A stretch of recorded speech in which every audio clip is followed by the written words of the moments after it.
दोस्तों welcome to your channel अभिव्यक्ति PCS. दोस्तों यूपीएससी और यूपी पीसीएस मेंस के लिए एथिक्स पेपर बहुत ही इंपॉर्टेंट होता है, ये आप सभी जानते हैं। ठीक है, यहाँ पर यूपी पीसीएस मेंस के लिए एथिक्स पेपर के लिए बेसिकली एक अच्छा आंसर कैसे लिख सकते हैं, क्या उसमें पॉइंट्स को आप नोट डाउन कर सकते हैं, उसे कैसे लिखा जाए, इसकी प्रैक्टिस कराई जा रही थी। ठीक है, और इससे पहले एक वीडियो आ चुका है जिसमें एक प्रश्न को हल करने की कोशिश की गई थी और उसमें आपको जो है स्ट्रक्चरिंग के माध्यम से बताया गया था कि भूमिका कैसे लिखनी है या मुख्य भाग या आगे की राय या निष्कर्ष यदि हैं तो कैसे लिखना है। ठीक है, आज ये इस सीरीज़ का सेकंड क्वेश्चन है। ठीक है, यहाँ पे हम लोग देखेंगे कि लोक सेवक द्वारा अपने कर्तव्यों का अनिष्पादन भ्रष्टाचार का ही एक रूप है और इस संदर्भ में तर्कसंगत व्याख्या करनी है या तर्कसंगत उत्तर देना है। ठीक है, तो चलिए इस क्वेश्चन को देखते हैं कैसे इसकी फ्रेमिंग होती है और कैसे इसके बॉडी पार्ट को लिखा जाएगा। सेकंड क्वेश्चन इस सीरीज़ का प्रश्न आपके सामने स्क्रीन पर दे रखा है कि लोक सेवक द्वारा अपने कर्तव्य अनिष्पादन भ्रष्टाचार का एक रूप है। ठीक, क्या आप इस विचार से सहमत हैं? तर्कसंगत उत्तर दें। ठीक है, तो लोक सेवक द्वारा अपने कर्तव्य का अनिष्पादन, तो आपको ये सहमति देनी है कि ये एक भ्रष्टाचार का रूप है या नहीं।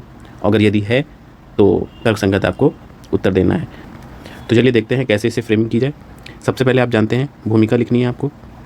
ठीक है, इंट्रो बेसिकली जो लिखना होता है आपको संक्षेप में टॉपिक के बारे में बताना होता है। जीएस पेपर 5-6 में भी ये बात आपको कई बार बताई है। तो जैसे इस प्रश्न में अगर आपको इंट्रो लिखना है तो फिर आप क्या लिख सकते हैं। ठीक है, तो इसका जो मेन टॉपिक है वो है भ्रष्टाचार। ठीक, किसके अंदर? लोक सेवकों के अंदर। ठीक, तो इसमें आप भ्रष्टाचार को परिभाषित करेंगे पहले तो। ठीक, भ्रष्टाचार को परिभाषित करेंगे किस रिस्पेक्ट में? लोक सेवकों के संदर्भ में। ठीक, भ्रष्टाचार तो आप कई संदर्भों में बता सकते हैं, लेकिन चूंकि प्रश्न है लोक सेवक द्वारा अपने कर्तव्य की अनिष्पादन, तो आप लोक सेवक को केंद्र में रख के भ्रष्टाचार को परिभाषित करेंगे। ठीक, या दूसरा क्या है कि अनिष्पादन, है ना, अनिष्पादन क्यों भ्रष्टाचार माना जाए, ये आप जो है अपने जो है कुछ बिंदुओं के माध्यम से बताएंगे। ठीक, तो अनिष्पादन क्यों भ्रष्टाचार माना जाए, ये बात या तो आप इंट्रो में बताते चलिए, है ना। तो हालांकि मेन जो बॉडी है उसमें आप यही बात बताएंगे, उदाहरणों के माध्यम से बताएंगे, लेकिन अगर आप इंट्रो में अनिष्पादन को भ्रष्टाचार क्यों माना जाए इसको आप परिभाषित कर देते हैं तो वो भी एक इंट्रो, अच्छा इंट्रो हो सकता है। ठीक है, तो दोनों ही तरीके से आप इंट्रो लिख सकते हैं। अभी आगे हम देखेंगे कि किस तरीके से लिखा है इंट्रो इसमें। ठीक, इसके बाद क्या है? इसके बाद आता है मुख्य भाग। मुख्य भाग में आप बताएंगे कि सबसे पहले तो प्रश्न के अकॉर्डिंग क्या आप इस विचार से सहमत हैं, तो आपको पहले एक स्टैंड लेना पड़ेगा, है ना, लेना पड़ेगा हाँ या ना का। हालांकि इस प्रश्न में जाहिर सी बात है आप हाँ का ही स्टैंड लेंगे, है ना, क्योंकि प्रश्न की डिमांड यही है। लेकिन आपको इस तरह के जब सहमति वाले प्रश्न आएंगे तो उसमें आपको एक स्टैंड लेना पड़ेगा कि हाँ मैं इस बात से सहमत हूँ या नहीं मैं इस बात से नहीं सहमत हूँ। अगर हाँ मैं सहमत हूँ तो आपको उदाहरणों के माध्यम से जो है 1-2 जितने भी आप दे सकते हैं बिंदुओं के माध्यम से अपनी बात को क्या करेंगे? प्रूव करेंगे, है ना, इस तरह के प्रश्नों को। तो यहाँ पे आप जो है अगर यदि सहमत हैं तो आप कुछ उदाहरणों के माध्यम से इस बात को समझाइए मुख्य भाग में। ठीक, इसके बाद क्या हो सकता है? यदि आपने समझा दिया है कि ऐसे ऐसे ये भ्रष्टाचार अनिष्पादन का के कारण होता है, तो आप इसमें एक वे फॉरवर्ड दे सकते हैं, है ना, आगे की राह दे सकते हैं, सुझाव दे सकते हैं, जो भी आप लिख लें, कोई भी एक चीज़ लिख सकते हैं इसमें। ठीक है, तो ये आप जो है दे सकते हैं सुझाव कोई, यदि बनता है इस प्रश्न में तो, और इस प्रश्न में तो बनता ही है। भ्रष्टाचार अगर हो रहा है तो सिविल सेवकों के लिए कुछ सुझाव तो हो ही सकते हैं, या सिविल सेवकों के लिए हो सकते हैं, या उनको ये ना करने दिया जाए इसके लिए कोई सुझाव हो सकता है। ठीक, ये आप 2-4-5 पॉइंट जितने आपके पास याद आ रहे हैं ओवर लिमिट के अकॉर्डिंग आप उसको लिखेंगे। इसके बाद क्या करेंगे कि एक निष्कर्ष लिख देंगे।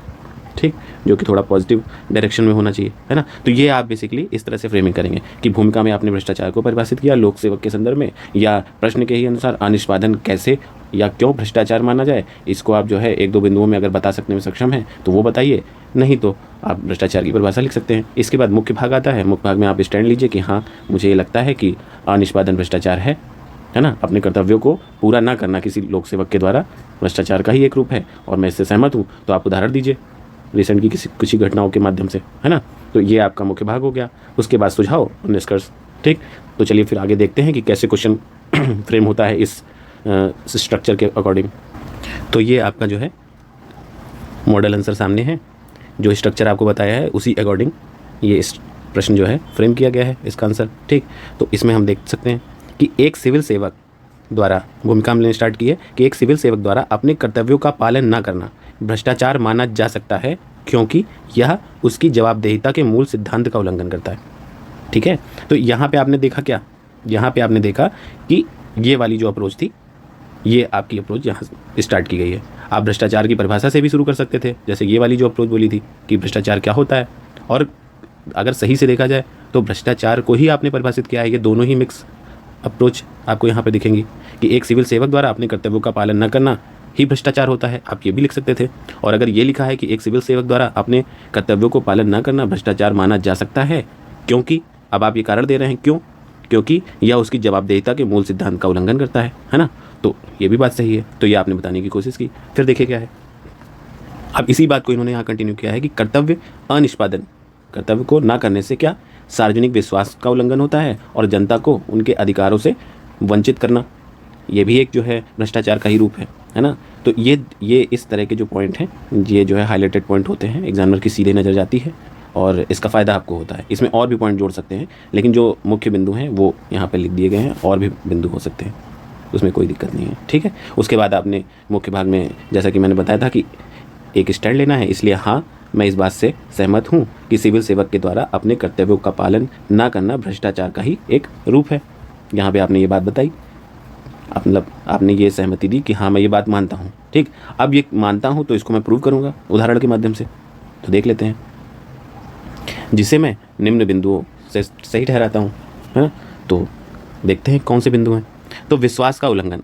ठीक, अब यहाँ से मुख्य भाग शुरू होता है कि अगर कोई व्यक्ति अपने कार्यों का निष्पादन नहीं करता है, अपने दायित्वों का पालन नहीं करता है और वो सिविल सेवक है, सिविल सर्वेंट है, ठीक, तो कैसे वो भ्रष्टाचार की ओर बढ़ रहा है। तो सार्वजनिक सेवा की इस शपथ किंतु भरोसे का उल्लंघन। अब देखिए, आपको पूरा स्टेटमेंट नहीं लिखना है, पूरा स्टेटमेंट लिखेंगे तो बहुत आगे हो जाएगा। आगे हो जाएगा इन द सेंस क्या कि आपका लंबा एक पैराग्राफ बन जाएगा, फिर आप उदाहरण देंगे और फिर ये ज़्यादा पॉइंट आप नहीं बता पाएंगे, इसलिए आपको टू द पॉइंट चीज़ें कहनी है। तो विश्वास का उल्लंघन कैसे हो रहा है, सार्वजनिक सेवा की शपथ ली किंतु भरोसे का उल्लंघन किया।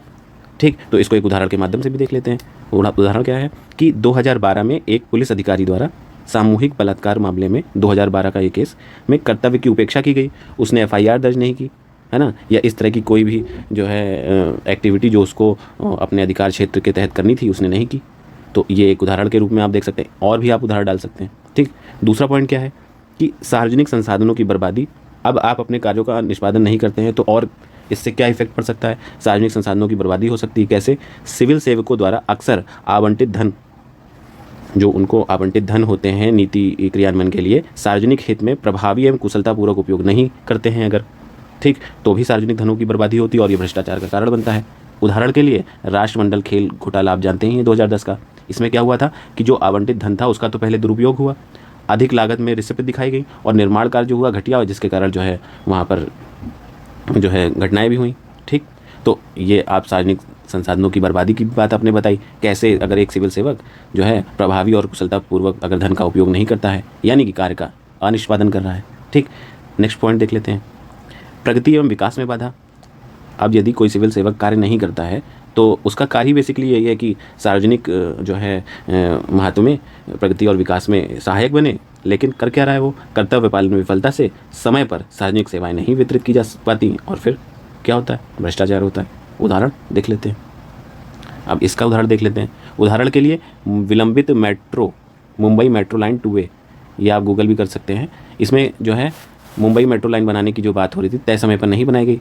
क्यों नहीं बनाई पाई गई, क्योंकि नौकरशाही की अक्षमता और समन्वय की कमी, जिसके कारण परिवहन विकास में बाधा हुई। तो आपने ये पॉइंट यहाँ से क्लियर किया कि प्रगति एवं विकास में कैसे ये जो है बाधा बनती है, अनिष्पादन। ठीक, अब नेक्स्ट पॉइंट देखते हैं, भ्रष्टाचार को बढ़ावा। अब ये सीधे पॉइंट भ्रष्टाचार को बढ़ावा को लेकर के है। ठीक है, तो इसमें देख लेते हैं, सार्वजनिक हित की जगह स्वयं के लाभ को वरीयता देना।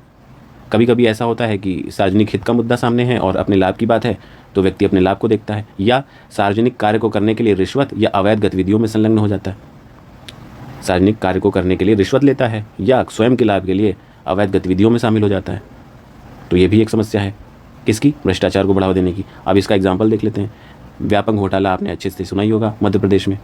ठीक है, मेडिकल लाइन का ये घोटाला था 2013 का। इसमें क्या, अधिकारी ने प्रवेश परीक्षाओं में हेरफेर किया और अनियमित प्रवेश से भ्रष्टाचार को बढ़ावा दिया गया। ठीक है, तो ये भी एक बहुत बड़ा घोटाला सामने आया था एमपी सरकार की तरफ से। ठीक है, तो यहाँ पे भी अधिकारी शामिल थे प्रवेश परीक्षाओं में जिन्होंने हेरफेर की थी। ठीक है, तो यहाँ भ्रष्टाचार दिखता है। इसके अलावा क्या देख सकते हैं हम बिंदु, कि कानून एवं नैतिक दायित्वों का उल्लंघन। अब ये भी तो एक बात है ही, जाहिर सी बात है, आपको जो कार्य दिए गए हैं आप वो कार्य नहीं करेंगे तो आप कानून का पालन भी नहीं कर रहे हैं, और आपका नैतिक दायित्व था अपने कर्तव्य को करना तो वो भी आप नहीं कर रहे हैं, तो उल्लंघन तो है ही। अब इसको उदाहरण के माध्यम से अगर समझे तो 2G स्पेक्ट्रम घोटाले को आप देख सकते हैं 2008 का। ठीक, अधिकारियों द्वारा लाइसेंस आवंटन में नियमों का उल्लंघन किया गया, फलस्वरूप वित्तीय नुकसान हुआ। तो जो कानून और नियम थे जिनको आपका नैतिक दायित्व था उनको पूरा करना, वो आपने ताक पे रख के लाइसेंस आवंटन में जो है उल्लंघन किया और फिर भ्रष्टाचार का रूप। तो ये सारे ही जो बिंदु हैं और उनके दिए हुए उदाहरण किस चीज़ को जो है दिखाते हैं, कि कार्य को ना करना, प्रश्न के अनुसार निष्पादन ना करना भ्रष्टाचार का रूप है या भ्रष्टाचार को जन्म देता है। ठीक है, यहाँ आप अपनी बात को प्रूव कर पा रहे हैं। ठीक, अब आगे देखते हैं कि क्वेश्चन की फ्रेमिंग के अकॉर्डिंग आगे क्या लिखना है। तो उपरोक्त बिंदुओं से समझा जा सकता है कि सिविल सेवकों को अपने कार्यों का अनिष्पादन सीधे तौर पर भ्रष्टाचार को पोषित करना है, या उनका कार्यों का निष्पादन सीधे तौर पर भ्रष्टाचार को पोषित करता है। जाहिर सी बात है, यहाँ पे आपने जो बात का स्टैंड लिया था उसको आपने यहाँ पर लिखा।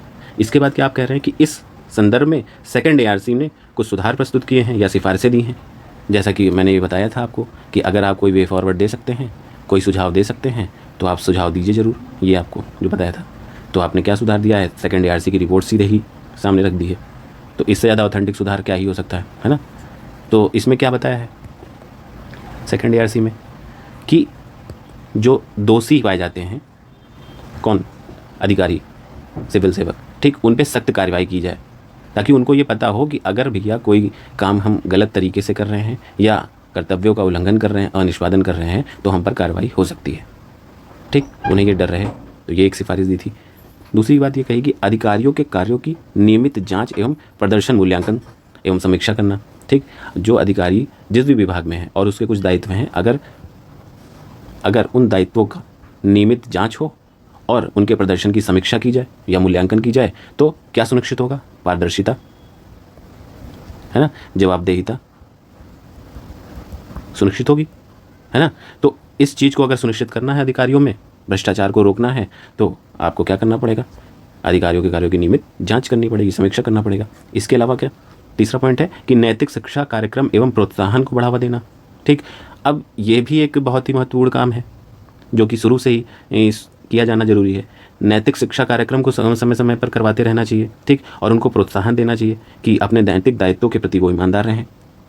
तो ये भी एक प्रयास है। इसी तरीके से कई और प्रयास आप लिख सकते हैं। यहाँ पर वर्ड लिमिट के अकॉर्डिंग इसमें लिखा गया है, आप अपने जो है अनुसार लिखिए। ठीक है, अगर आपने ऊपर कम शब्दों में चीज़ें कह दी हैं तो आप और पॉइंट लिख सकते हैं। तो ये एक बात हो गई। अब आगे क्या लिखना है, आगे हमें लिखना है एक निष्कर्ष। ठीक है, तो निष्कर्ष में एक दूसरी अप्रोच है कि एक कोट लेकर के चल दिया गया है।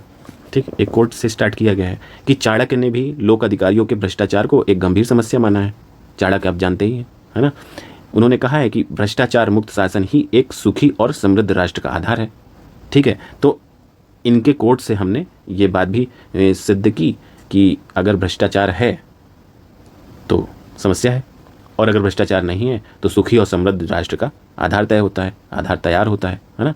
तो इनकी बात से हमने इस प्रश्न को जो है समाप्त किया। तो आप इस तरीके से अपने आंसर को लिख सकते हैं, जिसमें एग्जाम्पल भी आप डालते जाएं और अपनी बातों को प्रूव करते जाएं। ठीक, ये तो आई होप आपको फ्रेमिंग समझ में आ रही होगी। ठीक है, और स्ट्रक्चर सबसे पहले अगर कोई क्वेश्चन को आपको अटेम्प्ट करना है तो कोशिश करिए, एक अगर स्टार्टिंग आपने की है आंसर लिखने की, जो लोग लिखते आ रहे हैं उनको दिक्कत नहीं होगी, उनको सिर्फ एग्जांपल की ज़रूरत होगी या कुछ पॉइंट्स की ज़रूरत होगी और वो लिख लेंगे। लेकिन जिन्होंने नया शुरू किया है या ज़्यादा नहीं लिखा है एथिक्स के क्वेश्चंस को, तो उसमें समस्या आती है। तो आप सबसे पहले एक जो है वाइट पेपर पर स्ट्रक्चरिंग तैयार कर लीजिए। ठीक है, उसके पॉइंट तैयार कर लीजिए और स्ट्रक्चर में 3 जो मेन हेडिंग्स हैं उसको आप ध्यान रखिए, और उसके बाद अपने पॉइंट्स को जो है लिखने की कोशिश करिए। और जैसे ये क्वेश्चन लिखने की कोशिश की कि आप अपनी तरीके से लिख सकते हैं। अब इसमें जो उदाहरण दिए हुए हैं, एग्जाम्पल दिए हुए हैं, आप अपने हिसाब से और अलग एग्जाम्पल डाल सकते हैं। मुझे जो इसमें ध्यान आ रहे थे वो मैंने डाल दिए। ये आपको एक मॉडल आंसर बताने की कोशिश है आप इससे बेहतर तरीके से लिख सकते हैं, इसमें कोई दो राय नहीं है। ठीक, बस प्रैक्टिस की आवश्यकता है। तो चलिए, आई होप आपको समझ में आया होगा अच्छे से, और कोई भी बात हो तो आप कमेंट सेक्शन में बता सकते हैं, जैसा होता है तो। ठीक है, तो चलिए फिर मिलते हैं नेक्स्ट वीडियो में। तब तक के लिए थैंक यू सो मच। जय हिंद।